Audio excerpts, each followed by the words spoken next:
ಕನ್ನಡದ ನೆಲ ಭಾಷೆಯಲ್ಲಿ ಅದು ಸಾಂಸ್ಕೃತಿಕ ಸಹಬಾಳ್ವೆ ಸಾಮರಸ್ಯದ ಜೀವ ನಾಡಿಯಾದಂಥ ಈ ಕಾರ್ಯಕ್ರಮ ನಿಜವಾಗಲೂ ನಾವು 100 ಪುಸ್ತಕಗಳನ್ನು ಹೊರತರಬೇಕು ಅಂತ ಚಿಂತನೆಯನ್ನು ಮಾಡಿದ್ವಿ. ಈ ಸಾಮರಸ್ಯದ ಬುಕ್ಗಳಾಗಬೇಕು, 101 ಆದ್ಮೇಲೆ ಆಗಬೇಕು ಅಂತ ನಮ್ಮ ಆಸೆ ಇತ್ತು. ನಾವೆಲ್ಲ ಜಿಲ್ಲೆಯ ಸಾಹಿತಿಗಳಿಗೂ ಇದನ್ನು ಕೊಟ್ಟಿದ್ವಿ. ಆದರೆ 41 ಬುಕ್ಗಳು ಮಾತ್ರ ಇವತ್ತು ಲೋಕಾರ್ಪಣೆ ಆಗ್ತಾ ಇದ್ದಾವೆ. ಇನ್ನೂ ಕನಿಷ್ಠ 50ಕ್ಕೂ ಹೆಚ್ಚು ಬುಕ್ಗಳು ನಮಗೆ ಇನ್ನೂ ಬರಬೇಕಾಗಿದೆ. ಅಂದರೆ ನಮ್ಮ ಆಸೆ ಇಡೀ ಜಿಲ್ಲಾದ ಎಲ್ಲ ಜಿಲ್ಲೆ, ಕರ್ನಾಟಕ ರಾಜ್ಯದ ಎಲ್ಲ ಜಿಲ್ಲೆಗಳು, ಎಲ್ಲ ಸಾಹಿತಿಗಳು ವಿಶಿಷ್ಟವಾದಂಥ ಆ ಭಾಗದ ನಮ್ಮ ಕನ್ನಡದ ಸಂಸ್ಕೃತಿಗೆ ನೆಲದ ಜಲದ ಬಗ್ಗೆ ಇದು ಸಾಮರಸ್ಯವಾದಂಥ ಬುಕ್ಗಳ ಕೃತಿಗಳು ಬರಬೇಕು. ಇದನ್ನ ವಿದ್ಯಾರ್ಥಿಗಳಿಗೆ ಮುಟ್ಟಿಸುವಂಥ ಕೆಲಸ ಆಗಬೇಕು. ಇವತ್ತಿನ ದಿನಮಾನಗಳು ನಮ್ಮ ರಾಜ್ಯ ಮತ್ತು ನಮ್ಮ ದೇಶದೊಳಗ ಭಾಷೆಯ ಬಗ್ಗೆ ವಿಶೇಷವಾದಂಥ ಗೌರವನಿಟ್ಟು ಈ ಕೆಲಸವನ್ನ ಮಾಡುವಂಥ ಬೆಳಮೂಲರಿಗೆ ನಾನು ವಿಶೇಷವಾದಂಥ ಅಭಿನಂದನೆ ಸಲ್ಲಿಸಲಿಕ್ಕೆ ಇಷ್ಟಪಡ್ತೀನಿ. ಯಾಕಂದ್ರೆ ನಮ್ಮ ರಾಜ್ಯದಲ್ಲಿ 60 ಕಿಲೋಮೀಟರ್ಗೆ 100 ಕಿಲೋಮೀಟರ್ಗೆ ನಮ್ಮ ಭಾಷೆಗಳು ಬೇರೆ ಬೇರೆ ಆಗ್ತಾವೆ, ನಮ್ಮ ಸಂಸ್ಕೃತಿ ಬೇರೆ ಬೇರೆ ಆಗ್ತಾವೆ, ನಮ್ಮ ದಿನನಿತ್ಯದ ಚಟುವಟಿಕೆಗಳು ಬೇರೆ ಬೇರೆ ಆಗ್ತಾವೆ. ಆದರೆ ಅದನ್ನೆಲ್ಲವನ್ನ ವಿದ್ಯಾರ್ಥಿಗಳಿಗೆ ಮುಟ್ಟಿಸುವಂತ ಕೆಲಸವನ್ನು ಮಾಡಬೇಕು. ಅದ್ರ ಜೊತೆಗೆ ಸೌಹಾರ್ದವಾದಂಥ ನೀತಿಯನ್ನು ತರಬೇಕು, ಸೌಹಾರ್ದವಾದಂಥ ಸಂದೇಶವನ್ನು ಕಳಿಸಬೇಕು. ಇವತ್ತಿನ ಕಾಲಘಟ್ಟದಲ್ಲಿ ಜಾತಿಗಳ ಮಧ್ಯೆ ಜಗಳವನ್ನ ಆಡುವಂತ ಈ ಕಾಲಘಟ್ಟದೊಳಗ ಇದನ್ನು ಮೊದಲೇ ಸಾಮರಸ್ಯದ ಪುಸ್ತಕಗಳನ್ನ ಮಾಡಿ, ಕೃತಿಗಳನ್ನ ಮಾಡಿ ವಿದ್ಯಾರ್ಥಿಗಳಿಗೆ ಕೊಡುವಂಥ ಕೆಲಸವನ್ನು ಮಾಡಬೇಕಂತ ಕನ್ನಡ ಅಭಿವೃದ್ಧಿ ಪ್ರಾಧಿಕಾರದಿಂದ ಮತ್ತು ಕರ್ನಾಟಕ ಸರ್ಕಾರದ ವತಿಯಿಂದ ನಮ್ಮ ಮುಖ್ಯಮಂತ್ರಿಗಳ ನಿರ್ದೇಶನದಂತೆ ಈ ಕೆಲಸವನ್ನು ಪ್ರಾರಂಭವನ್ನು ಮಾಡಿದ್ವಿ. 2004ರಲ್ಲಿ ಒಂದು ವಿಶೇಷವಾದ ಆಕ್ಟ್ನ ಮೂಲಕ ಕನ್ನಡ ಅಭಿವೃದ್ಧಿ ಪ್ರಾಧಿಕಾರ ಜಾರಿಗೆ ಬಂತು. ಅಲ್ಲಿನ ಮೇಲೆ ಈ ಪ್ರಾಧಿಕಾರವನ್ನು ಮುನ್ನಡೆಸಿದ ಅನೇಕ ಅಧ್ಯಕ್ಷರು ಹೇಗೆ ಪ್ರಾಧಿಕಾರ ನಡೀಬೇಕು ಎಂಬುದಕ್ಕೆ ಮಾರ್ಗದರ್ಶಕವಾದ ಕೆಲವು ಮಾತುಗಳನ್ನು, ಕೆಲಸಗಳನ್ನು ಮಾಡಿ ತೋರಿಸಿದ್ದಾರೆ. ಅವರು ಇಟ್ಟ ಹೆಜ್ಜೆಯಲ್ಲಿ ಈಗಿನ ಕನ್ನಡ ಅಭಿವೃದ್ಧಿ ಪ್ರಾಧಿಕಾರ ಮುಂದುವರಿಯುತ್ತಿದೆ. ಮುಖ್ಯವಾಗಿ ಪ್ರಾಧಿಕಾರ 2 ಬಗೆಯ ಕೆಲಸಗಳನ್ನು ಕೈಗೆತ್ತಿಕೊಂಡಿದೆ. ಒಂದನೆಯದು ಕನ್ನಡಕ್ಕೆ ದಿನ ಒದಗಿಸುವಂತ ಸಮಸ್ಯೆಗಳಿಗೆ ಪರಿಹಾರವನ್ನು ಕಂಡುಕೊಳ್ಳುವುದು, ಸಂಬಂಧಪಟ್ಟ ಅಧಿಕಾರಿಗಳಿಗೆ ಅದರ ಬಗ್ಗೆ ಮನವರಿಕೆ ಮಾಡಿಕೊಡುವುದು. ಸುಮಾರು ಕರ್ನಾಟಕ ಸರ್ಕಾರ 1954ರಿಂದ ಅಂದರೆ ಏಕೀಕರಣಗೊಂಡ ಅನಂತರ ಇವತ್ತಿನವರೆಗೆ ಕನ್ನಡ ಪರವಾಗಿ ಸುಮಾರು 2500 ಆದೇಶಗಳನ್ನು ಹೊರಡಿಸಿದೆ. ಈ ಆದೇಶಗಳ ಅನುಷ್ಠಾನ ಹೇಗೆ ಆಗ್ತದೆ ಎಂಬುದನ್ನು ಪರಿಶೀಲಿಸಿ ಸಂಬಂಧಪಟ್ಟವರಿಗೆ ವರದಿ ಕೊಡುವುದು ಕನ್ನಡ ಅಭಿವೃದ್ಧಿ ಪ್ರಾಧಿಕಾರದ ಅನೇಕ ಕೆಲಸಗಳಲ್ಲಿ ಒಂದು. ಈ ನೆಲೆಯನ್ನು ಇಟ್ಟುಕೊಂಡು ನಾವು ಮತ್ತು ನಮ್ಮ ಸದಸ್ಯರು, ಹಿರಿಯ ಸದಸ್ಯರು ಕಳೆದ 2 ವರ್ಷಗಳಲ್ಲಿ 26 ಜಿಲ್ಲೆಗಳಿಗೆ ಭೇಟಿ ನೀಡಿದ್ದೇವೆ. ಪ್ರತಿ ಜಿಲ್ಲೆಯಲ್ಲಿ ಸರಾಸರಿ 45ರಿಂದ 50 ಜನ ಅಧಿಕಾರಿಗಳು ಬರ್ತಾರೆ. ಅಂದರೆ ಒಟ್ಟು ಸುಮಾರು 1000ಕ್ಕಿಂತ ಹೆಚ್ಚು ಅಧಿಕಾರಿಗಳನ್ನ ಅಭಿವೃದ್ಧಿ ಪ್ರಾಧಿಕಾರ ಭೇಟಿ ಮಾಡಿ ಬೇರೆ ಬೇರೆ ಕ್ಷೇತ್ರದಲ್ಲಿ, ಆರೋಗ್ಯ ಕ್ಷೇತ್ರದಲ್ಲಿ, ಕೃಷಿ ಕ್ಷೇತ್ರದಲ್ಲಿ, ಪಶು ಇಲಾಖೆ ಕ್ಷೇತ್ರದಲ್ಲಿ, ಪೊಲೀಸ್ ಇಲಾಖೆಯಲ್ಲಿ ಮತ್ತು ಕರ್ನಾಟಕದ ಆಡಳಿತ ಮತ್ತು ಆಡಳಿತೇತರ ಕಡೆ ಶಿಕ್ಷಣ ಸಂಸ್ಥೆಗಳಲ್ಲಿ ಹೇಗೆ ಕನ್ನಡ ಅನುಷ್ಠಾನ ಆಗಿದೆ ಎಂಬುದನ್ನು ನಾವು ಪರಿಶೀಲಿಸಿ ವರದಿಯನ್ನು ಸಿದ್ಧಪಡಿಸಿದ್ದೇವೆ. ಅದಕ್ಕೆ ತಕ್ಕ ಮಟ್ಟಿನ ಒಳ್ಳೆಯ ಪ್ರತಿಕ್ರಿಯೆ ಕೂಡ ಬಂದಿದೆ.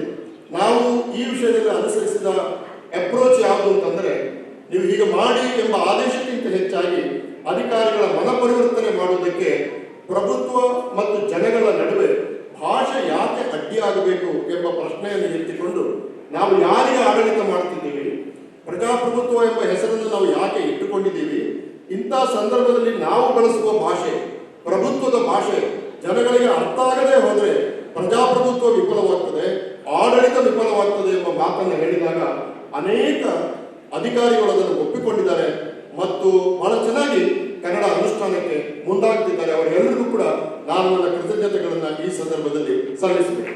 ಬಹಳ ಮಹತ್ವವಾದಂಥ ಕಾರ್ಯಕ್ರಮ, 41 ಕೃತಿಗಳ ಲೋಕಾರ್ಪಣೆಯ ಸಮಾರಂಭ. ಕನ್ನಡದ ಸಾಹಿತ್ಯ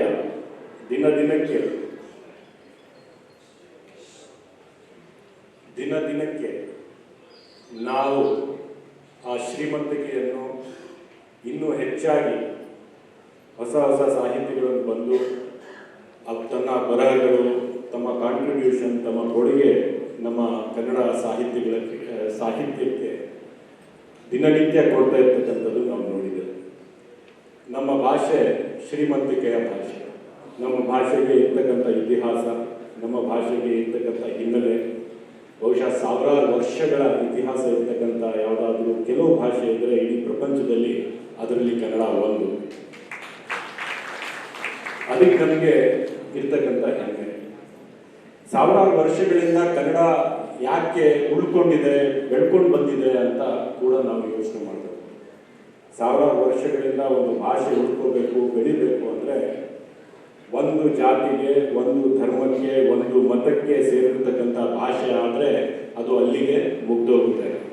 ಸರ್ವ ಜನಾಂಗಕ್ಕೆ ಸೇರಿರ್ತಕ್ಕಂಥ ಭಾಷೆ ಆದರೆ ಮಾತ್ರ ಅದು ಉಳ್ಕೊಳ್ಳುತ್ತೆ. ಕನ್ನಡ ಸರ್ವ ಜನಾಂಗದ ಭಾಷೆ ಅಂತ ನಾನು ಹೇಳಕ್ಕೆ ಬಯಸ್ತೇನೆ. ಕೆಲವರು ಅದನ್ನು ಪ್ರಶ್ನೆ ಮಾಡ್ತಾರೆ, ಕೆಲವರು ನೀವು ಯಾವ ಭಾಷಿಕರು ಅಂತ ನಮ್ಗೆ ಕೇಳ್ತಾರೆ. ಈಗ ಉದಾಹರಣೆಗೆ ನಾನೇ ದಕ್ಷಿಣಿ ಉರ್ದು ನನ್ನ ಮಾತೃಭಾಷೆ. ದಕ್ಷಿಣಿ ಉರ್ದು ನನ್ನ ಮಾತೃಭಾಷೆ ಇದ್ರೂ ಸಹ ನನ್ನ ಹೃದಯ ಭಾಷೆ ಕನ್ನಡ. ಆ ಕನ್ನಡ ಭಾಷೆಯ ಬೆಳವಣಿಗೆಗೆ ಒಂದು ಜಾತಿ, ಒಂದು ಧರ್ಮದವರಲ್ಲ. ನೀವು ಜಾತಿ ಧರ್ಮದಿಂದ ನೀವು ನೋಡಬೇಕಾದ್ರೆ ನೀವು ಶಿಶುನಾಳ ಶರೀಫ್ ಅವರಿಂದ ನೋಡಬೇಕಾಗುತ್ತೆ.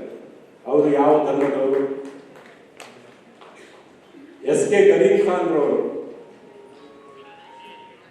ನಟವರ ಗಂಗಾಧರ ಉಮಾ ಮಹೇಶ್ವರ ಅಂತ ಹಾಡಿದವರು ಎಸ್ ಕೆ ಕರೀಂ ಖಾನ್ ರವರು. ಅವರ ಯಾವ ಜಾತಿ, ಯಾವ ಧರ್ಮ? ಬೆಣ್ಣೆ ಕದ್ದ ನಮ್ಮ ಕೃಷ್ಣ, ಬೆಣ್ಣೆ ಕದ್ದ ನಮ್ಮ, ಬೆಣ್ಣೆ ಕದ್ದು ಜಾರು ಕದ್ದಿದ್ದು ಮೊಣಕಾಲನ್ನು ಊದಿಸಿಕೊಂಡ ನಮ್ಮ ಅಂತ ಹಾಡಿದ್ದವರು ನಮ್ಮ KS ನಿಸಾರ್ ಅಹಮದ್ ಅವರು. ಇವರು ಇವತ್ತು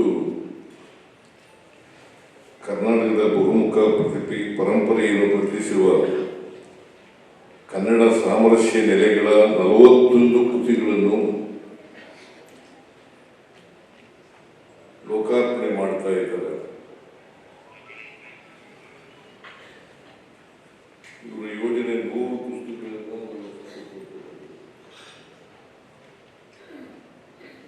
ಈಗ ತಯಾರಾಗಿರ್ತಕ್ಕಂಥ ಪುಸ್ತಕಗಳು 41 ಮಾತ್ರ. ಇನ್ನು 59 ಪುಸ್ತಕಗಳು ಆಗಬೇಕು. ಅವು ಕೂಡ ಬಿಡುಗಡೆ ಆಗ್ತವೆ.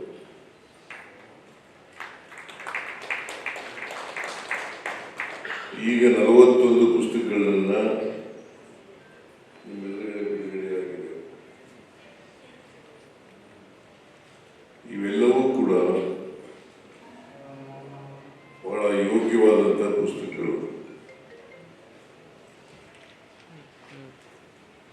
ನಮ್ಮ ದೇಶದಲ್ಲಿ ಅನೇಕ ಧರ್ಮಗಳಿದ್ದಾವೆ, ಅನೇಕ ಜಾತಿಗಳಿದ್ದಾವೆ, ಅನೇಕ ಭಾಷೆಗಳಿದ್ದಾವೆ, ಅನೇಕ ಸಂಸ್ಕೃತಿಗಳು ಇದ್ದಾವೆ.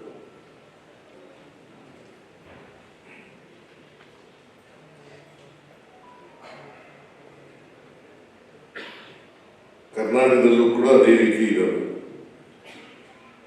ಕರ್ನಾಟಕದಲ್ಲೂ ಅನೇಕ ಧರ್ಮಗಳಿದ್ದಾವೆ, ಅನೇಕ ಜಾತಿಗಳಿದ್ದಾವೆ, ಅನೇಕ ಭಾಷೆಗಳಿದ್ದಾವೆ, ಅನೇಕ ಸಂಸ್ಕೃತಿಗಳಿದ್ದಾವೆ, ಅನೇಕ ಪರಂಪರೆಗಳು ಕೂಡ ಇದ್ದಾವೆ.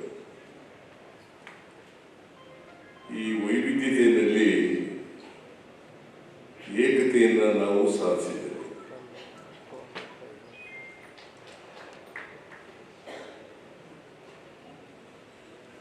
ಅನೇಕ ಜನ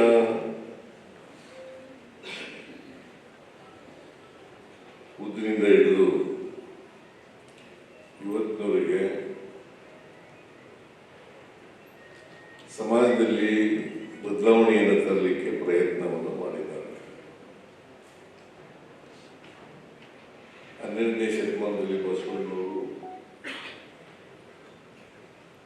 ಬದಲಾವಣೆ ಮಾಡಲಿಕ್ಕೆ ಬಹಳ ಪ್ರಯತ್ನವನ್ನು ಮಾಡಿದ್ರು. ಒಂದು ಧರ್ಮವನ್ನೇ ಉಂಟಾಗ್ತದೆ.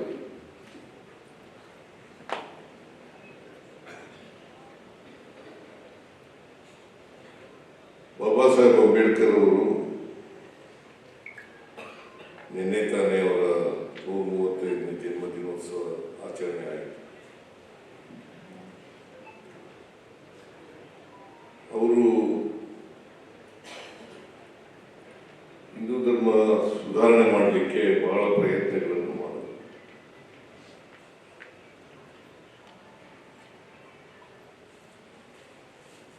ಆ ಪ್ರಯತ್ನ ಸಫಲ ಆಗಲಿಲ್ಲ ಅಂತೇಳಿ ಮನುಶಾಸ್ತ್ರವನ್ನೇ ಸುಟ್ಟಾಕರು.